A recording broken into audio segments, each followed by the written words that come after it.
Mes mes respects, la Pologne. Mais oui, quelle belle entrée en matière. C'est notre premier Pentalive spécial dédié à un pays. Et je suis très fier, très honoré, très heureux de faire ce spécial sur la Pologne. Pourquoi? Je vais vous le dire. Par amour. Par amour pour mon arrière-grand-mère polonaise, Victoria, qui serait tellement fière de voir son petit fillot parler de la Pologne. Et oui, je pense à toi, Prababcia. Non, bon, ok. On va parler technologie, on va pas parler de ma grand-mère. Parce que la rumeur gronde que les Polonais sont en train d'envahir le monde. Enfin, je veux dire, je parle de tech, hein, de développement, d'ingénierie, de coding. Ils sont, ça y est, parmi les meilleurs du monde. Ils sont en train de rafler le marché. Et donc, est-ce que c'est une rumeur?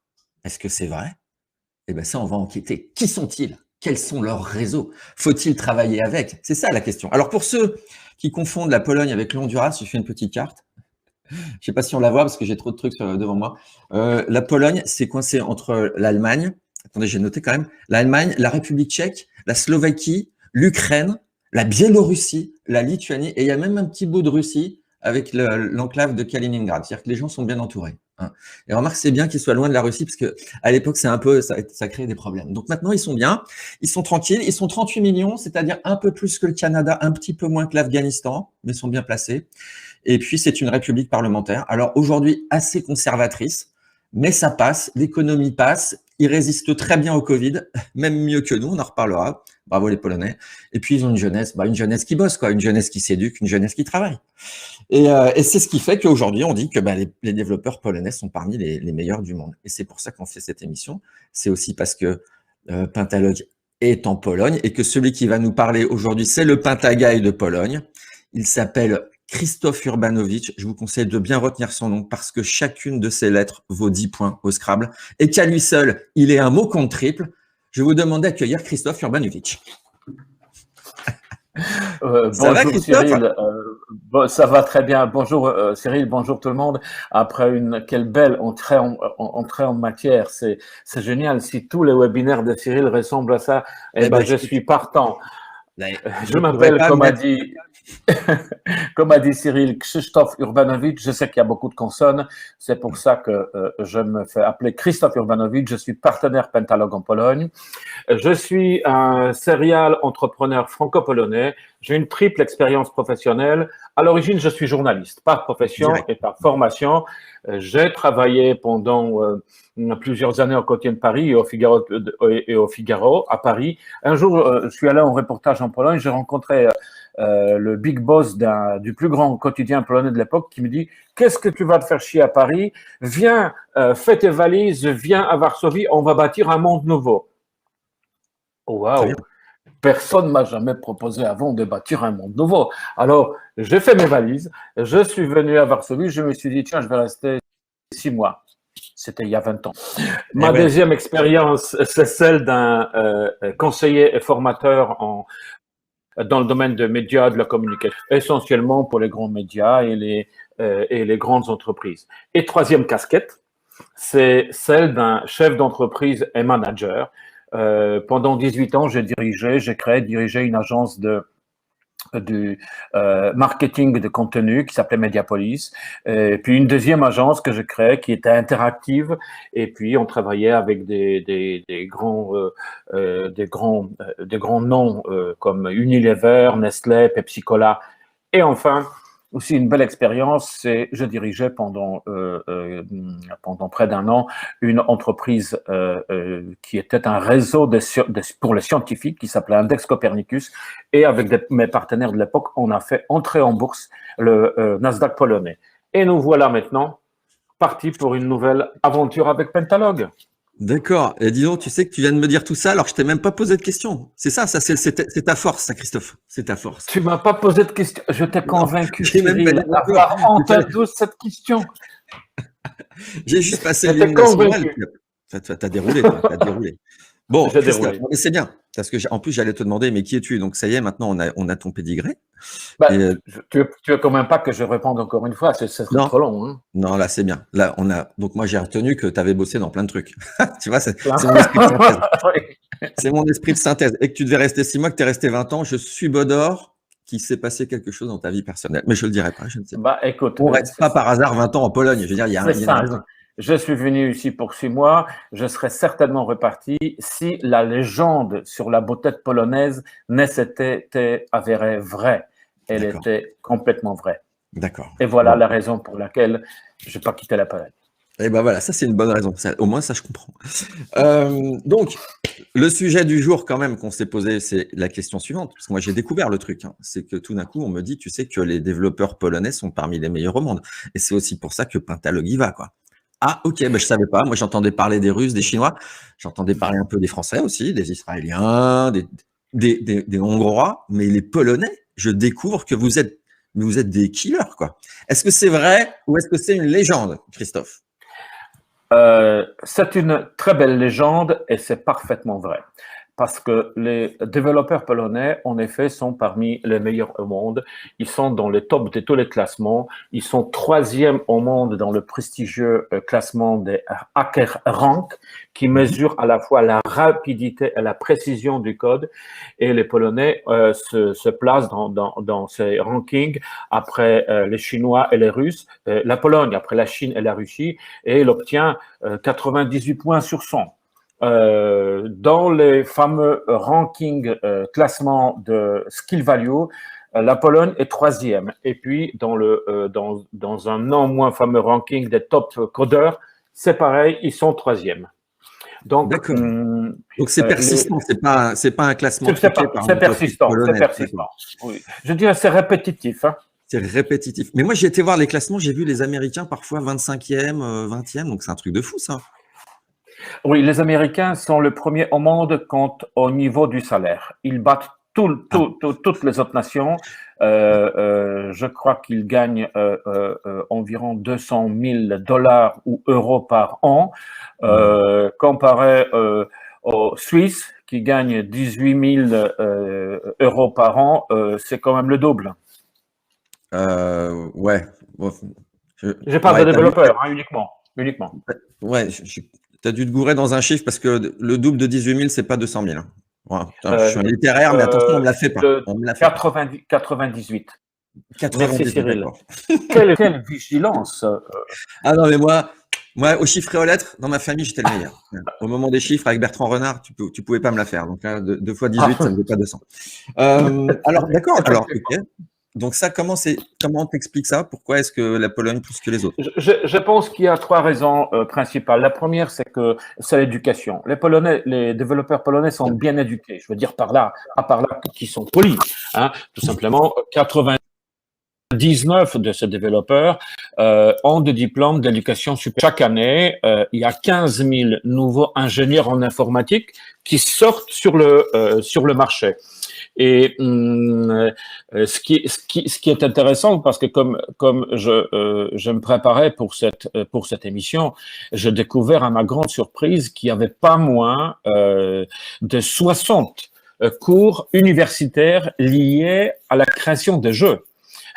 Et en fait, la Pologne est un géant européen à côté de la France. Donc, ce sont deux pays qui dominent, mais de manière incroyable, l'industrie des jeux en Europe, à tel point que il y a 440 studios de développement des jeux vidéo en Pologne, et que la plus grande société cotée en bourse, c'est pas une société pétrolière, c'est pas Shell, c'est pas Mobile, c'est CD Action, donc le producteur de jeux vidéo. Et puis la deuxième raison du fait que le Polonais, le développeur polonais, la Pologne est classée au CIO, c'est que les développeurs polonais prennent part à beaucoup de concours, et ils raflent les prix et les 3 premières places dans pas mal des compétitions internationales, comme celle organisée par Google, celle de Microsoft ou celle de Top Coder. Oui, c'est ça, Top Coder. Et donc ça, ils font des concours, mais ça garantit ils font pas des concours. Non, ils font des concours et c'est sur la base de ces concours que qu'on établit les classements par pays. Et par Hmm. exemple, les développeurs polonais, il en ressort de ces concours sur plusieurs années que les développeurs polonais sont le roi du Java. C'est les premiers au monde dans le classement des meilleurs développeurs de Ah Java. oui, je croyais que Ils c'était sont aussi bons. d'accord. Je croyais que c'était Broadway, moi, les meilleurs en Java.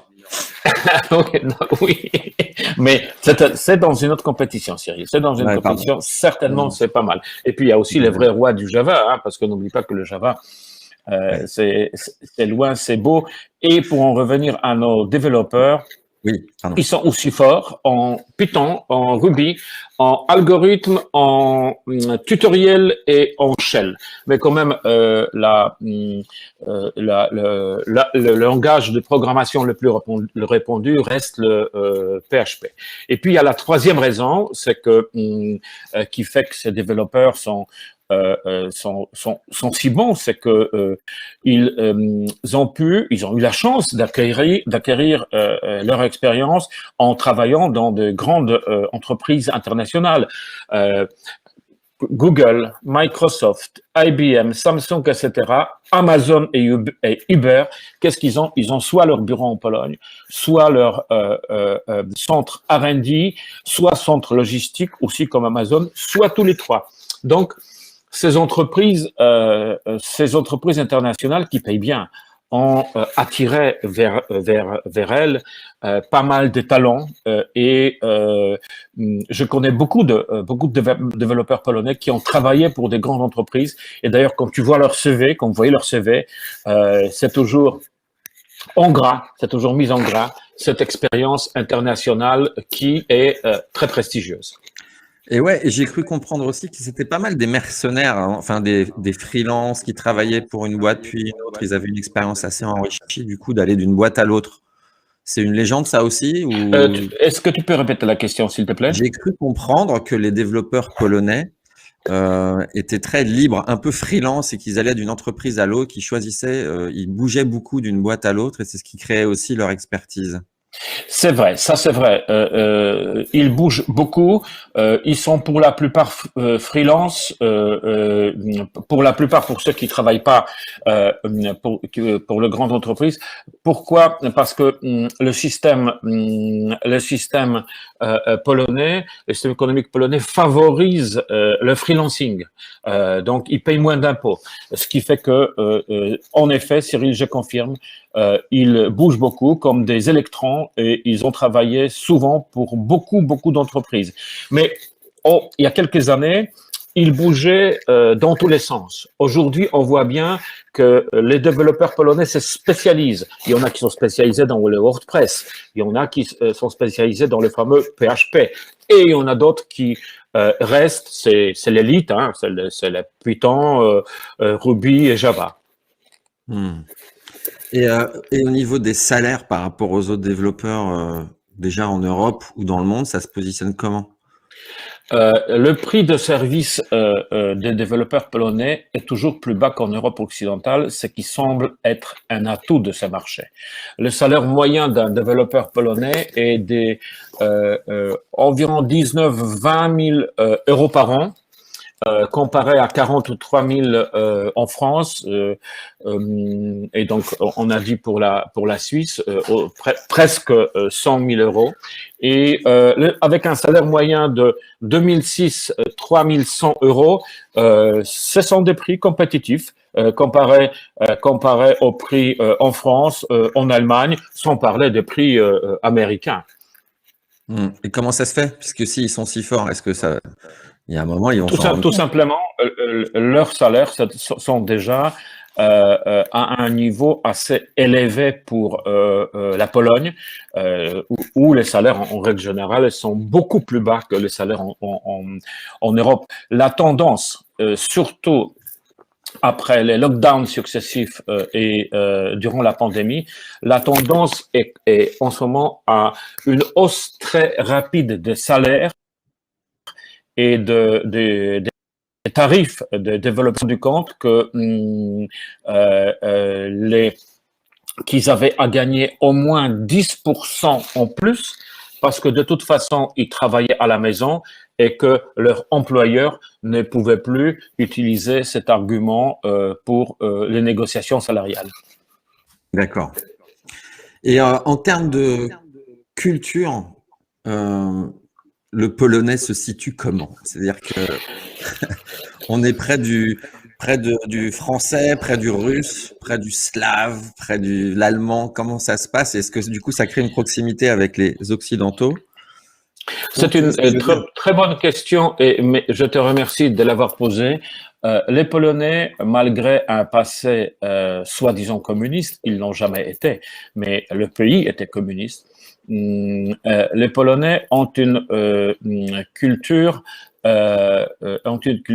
très proche de l'occidental. Ce sont des vrais occidentaux et ils sont aussi très catholiques. Tu le sais bien, Cyril, ta grand-mère devait être très catholique aussi. Et cet attachement aux valeurs fait qu'ils sont ils sont restés très à cheval sur les principes. D'ailleurs, ce qu'il faut savoir aussi, c'est que les ingénieurs polonais sont connus pour une très forte éthique du travail. Je regardais dans les commentaires de Klatch, une plateforme qui permet de trouver les meilleures entreprises pour des projets marketing. Et ben, j'étais surpris de voir que les ingénieurs polonais récoltaient presque uniquement des très bonnes opinions. Et donc, de point de vue culturel, les Polonais ont une mentalité assez occidentale. Il ne faut pas oublier que la Pologne est devenue membre de l'Union européenne en 2004. Et il y a aussi un truc qui m'a toujours plu en Pologne, cet esprit d'entreprise. Les Polonais sont des do-it people, c'est-à-dire les gens qui agissent. Et ça m'a toujours plu parce que c'est l'esprit d'entreprise plus le sens du travail bien fait et ça se voit dans la qualité de code qu'ils délivrent.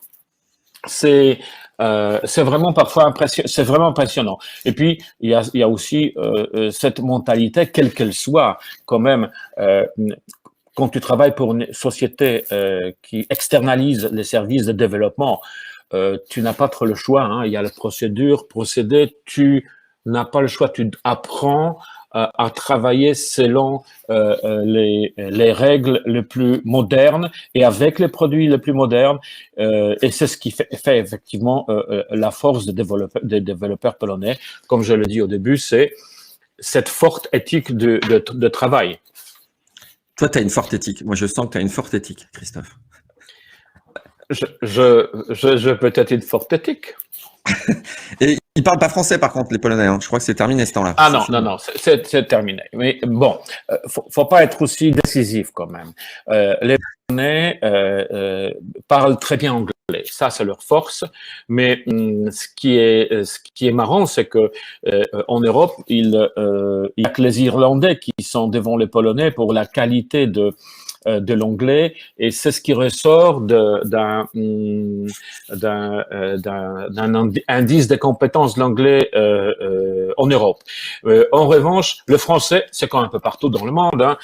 Il n'est pas très populaire, mais quand même, le français se situe en 3e place après l'anglais et l'allemand. D'accord, mais le français n'est pas très populaire de toute façon. Et en plus, j'ai découvert que la Pologne, c'était dans le même fuseau horaire, quoi. Alors que moi, je voyais ça, tu vois, à l'est. La Pologne est dans le même fuseau horaire. Il y a 6 heures de décalage avec la côte est des États-Unis et décalage avec Paris. Et comment va la vie en Pologne de manière générale? Avant d'accueillir notre ami Frédéric Lanier, patron de Pentalogue, qui j'espère est derrière son ordinateur, la question que je te pose, Christophe, c'est comment ça va la vie là, en Pologne? La vie, ça va très bien. La vie, ça va très bien. Il fait -7. Mon chien refuse de sortir de la maison. Il fait -7. Et pour l'économie, il y a un truc qui est assez marrant, c'est que la Pologne s'en est très bien sortie de la pandémie finalement, parce que qu'est-ce qui s'est passé? Eh ben, il s'est passé que la baisse du PIB n'a pas été aussi importante que dans d'autres pays en Europe. Le PIB en Pologne a baissé en 2020 seulement de 2,4 alors qu'il est de environ 7% en Europe en moyenne. Et en France, c'est même 8,4%. Donc, ça s'intéresse. À la surprise de tous, en fait, il s'est avéré que le pays a fait montre d'une grande résilience pendant cette crise. Et que la crise n'est pas finie. La crise n'est pas finie, mais et l'année 2021 sera une année, certainement une année charnière. Mais pour conclure, c'est pas mal. La Pologne s'est bien sortie de la crise. Mais ouais, mais tu restes là, tu conclus pas encore, c'est moi qui conclue. Non, je conclue pas. Avant de faire venir Fred, je voulais dire aux gens qu'il y a encore un concours cette semaine, on va essayer d'en faire le plus possible. Et l'idée cette semaine, c'est de gagner du consulting gratuit pour savoir de quoi vous avez besoin en termes d'outsourcing ou de freelancing, ou en tout cas de créer une équipe pour votre projet d'entreprise. Donc, ce sera une équipe d'experts Pentalog qui vous diront, il vous faudrait peut-être 2-3 gars là-bas, peut-être en Pologne, peut-être pas, on ne sait pas, peut-être qu'au contraire, il faut recruter, peut-être. En tout cas, vous serez écouté gratuitement. C'est encore une mission offerte. Donc, pour ça, c'est simple, il suffit d'aller sur le lien qu'on vous mettra dans les commentaires, de cliquer, de remplir le formulaire et nous, on regardera votre profil et il y aura un jury qui décidera et je vous donnerai les résultats la semaine prochaine.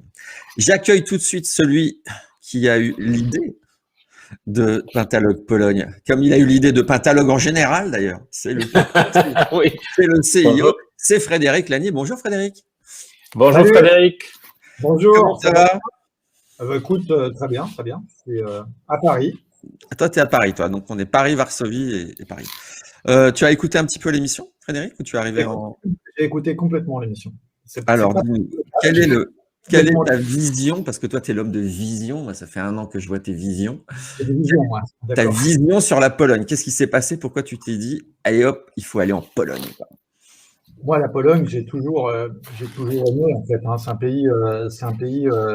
Christophe a dit beaucoup de mots qui auraient pu être les miens. Je sais depuis longtemps que c'est un pays qui a une très forte culture d'ingénierie.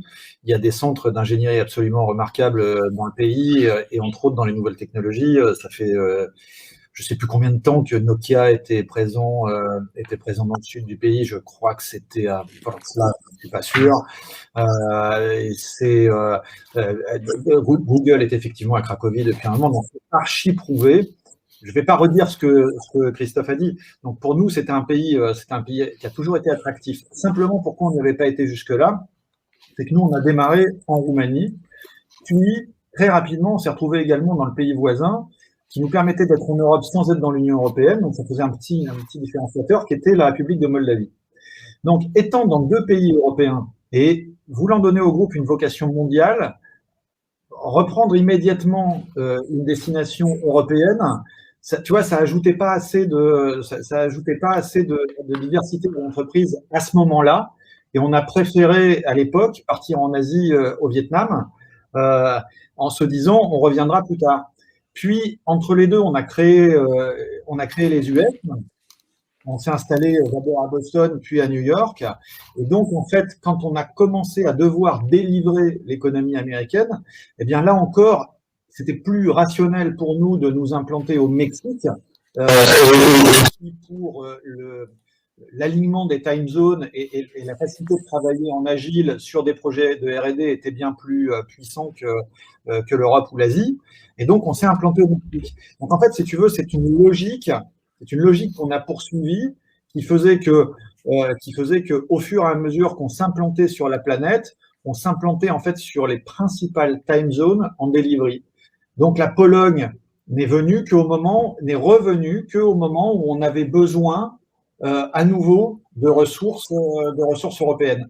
Et donc là, la Pologne s'impose pour une raison d'excellence qui a largement été développée dans l'émission, et une raison de quantité. C'est-à-dire que, en fait, la quantité de gens formés en Pologne à nos métiers est très importante. Donc, quand tu as un pays qui score dans la quantité et la qualité, c'est pas étonnant de le retrouver aujourd'hui. La Pologne est une des premières plateformes qui aide la technologie américaine, qui assiste la technologie américaine dans son innovation. C'est-à-dire qu'on a l'Inde qui est très haut, qui a des quantités évidemment astronomiques de développeurs à proposer.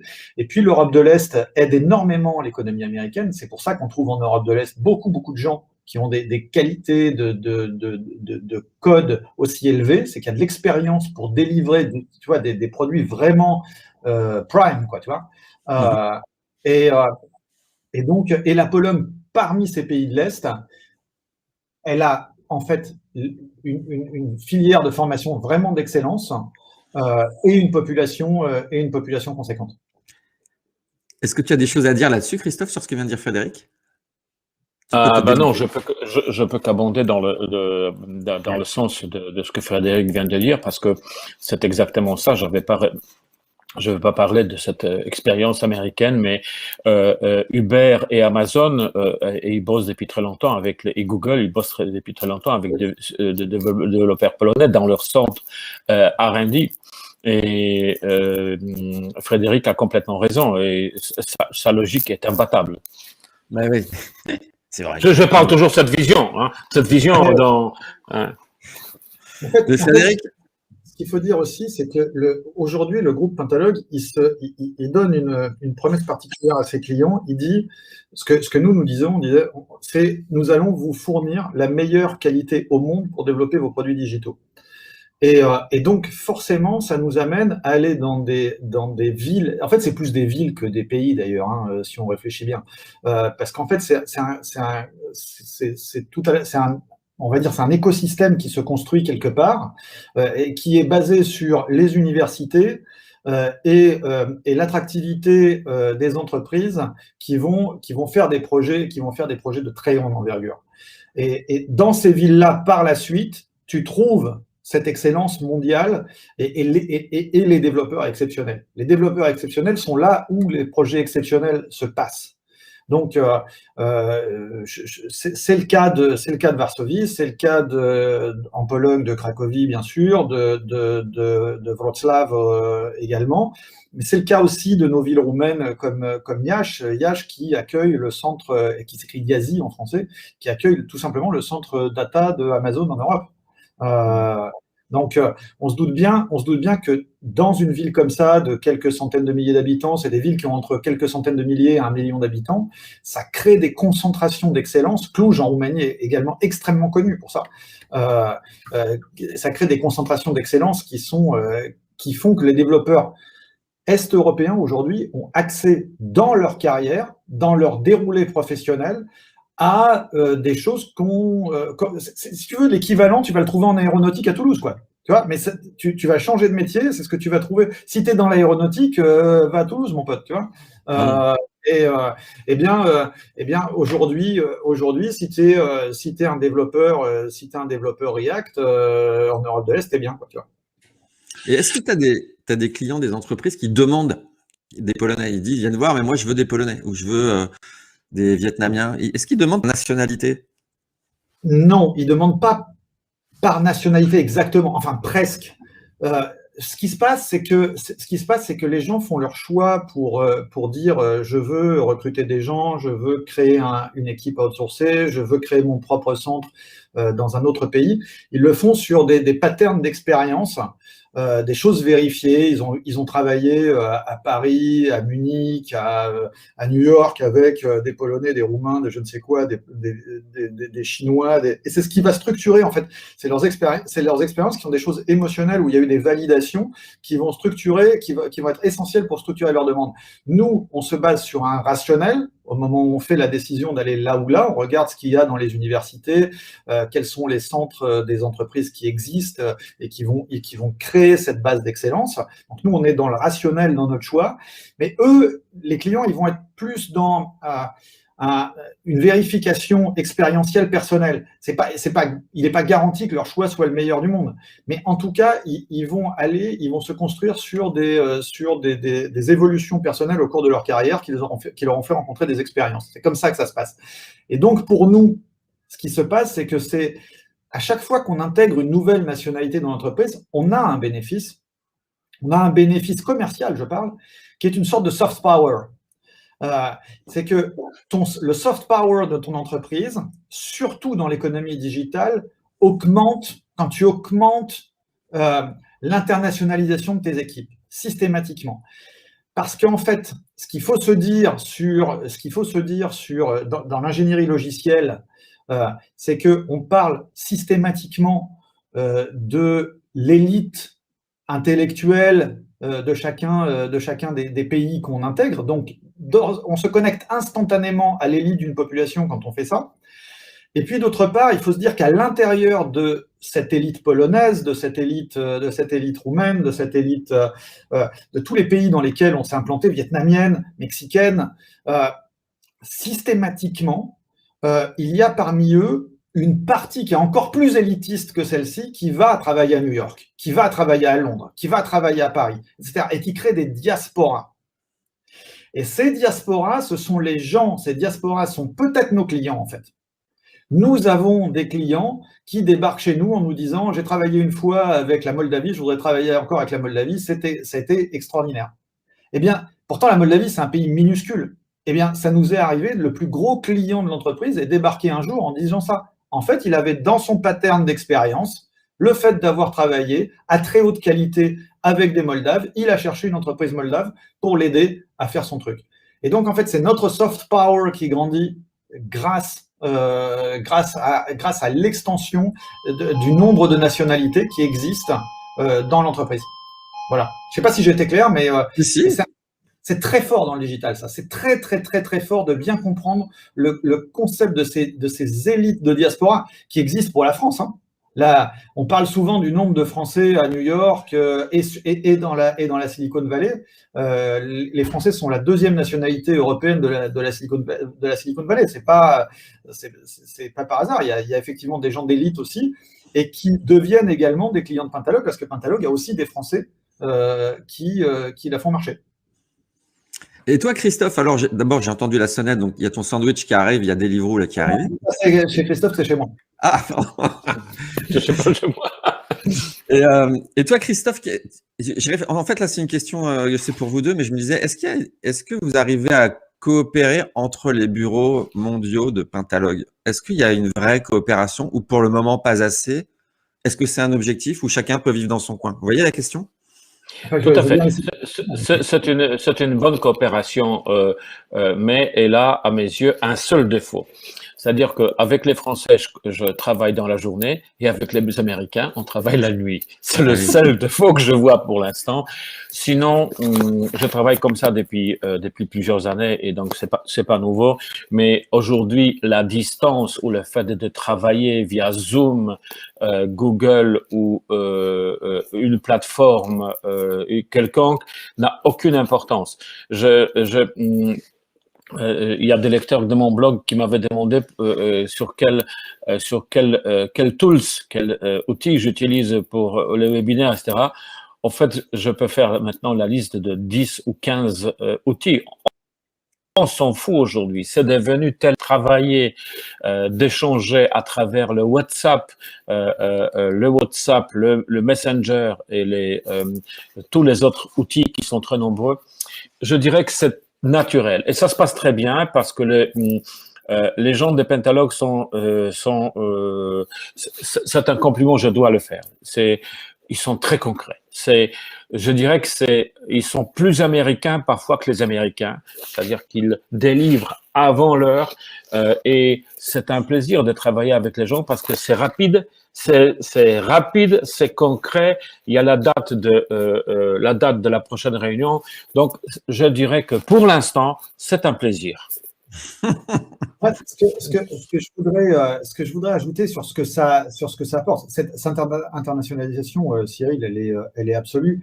Aujourd'hui, quand on vend un projet, par exemple, qui commence par une phase de design à un client français qui vient nous voir et qui veut du design. Tu sais que notre centre de design principal en France est basé à Lyon. Mais en fait, un projet de design français, il va aussi passer par New York. Donc, en fait, ce qui va te garantir que culturellement, tu vas cocher les cases de l'Europe, tu vas cocher les cases de la culture digitale américaine, qui en fait est la culture dominante digitale mondiale. Tu vas directement embarquer tout ça quand tu vas travailler à Pentalog grâce à cet esprit de plateforme internationale. Et puis, alors, tu pourrais dire, ouais, mais ça va coûter beaucoup plus cher. Alors, si tu vas faire travailler un mec à New York sur mon dossier, mais on ne fait pas travailler des gens à New York, on fait travailler des gens à Lyon et un petit peu à New York. Et c'est ce qui va donner, la capacité à ton projet de s'arracher du sol européen, en fait. Tu vois, dans tout système, il y a une lourdeur culturelle. Eh bien, plus tu vas faire travailler de nationalité dedans, plus tu vas lui permettre de s'extraire de ça.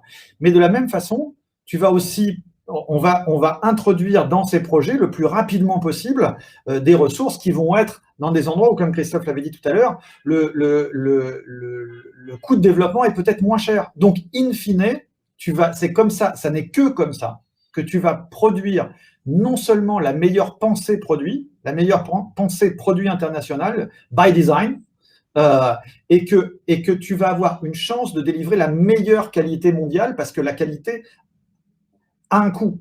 Et donc, si tu ne le fais pas dans une plateforme internationale, tu n'as aucune chance de cocher toutes les cases et d'être au bon prix à l'arrivée pour ton produit.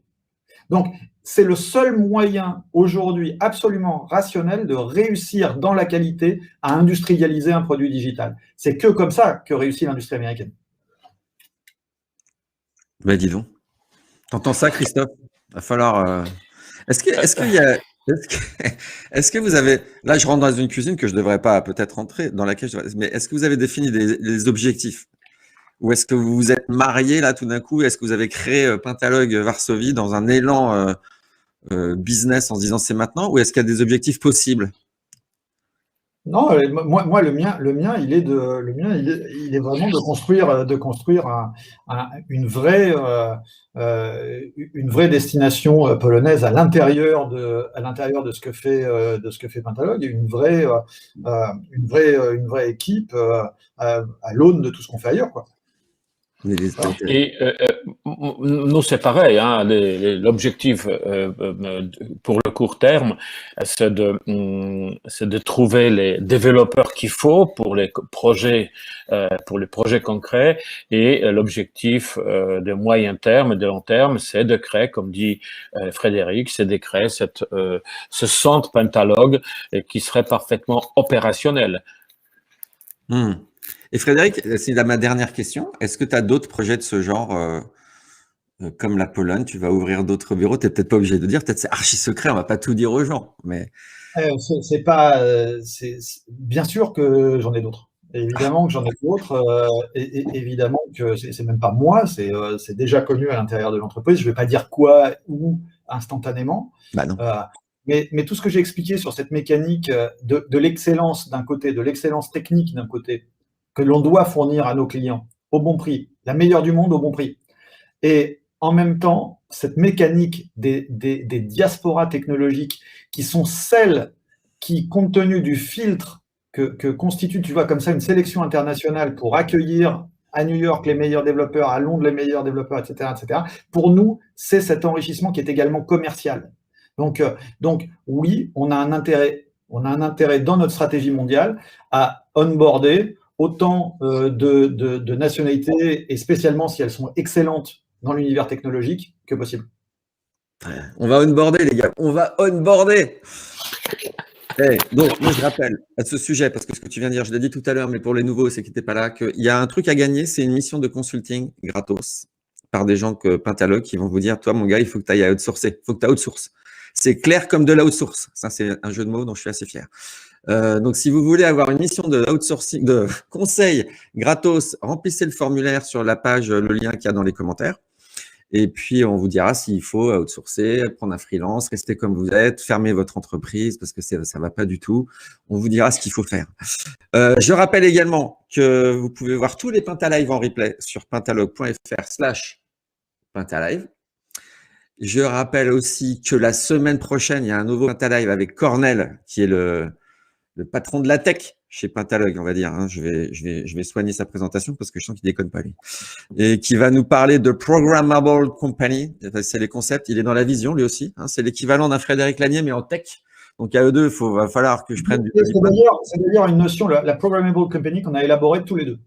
Ah, en plus, oh la vache. Voilà.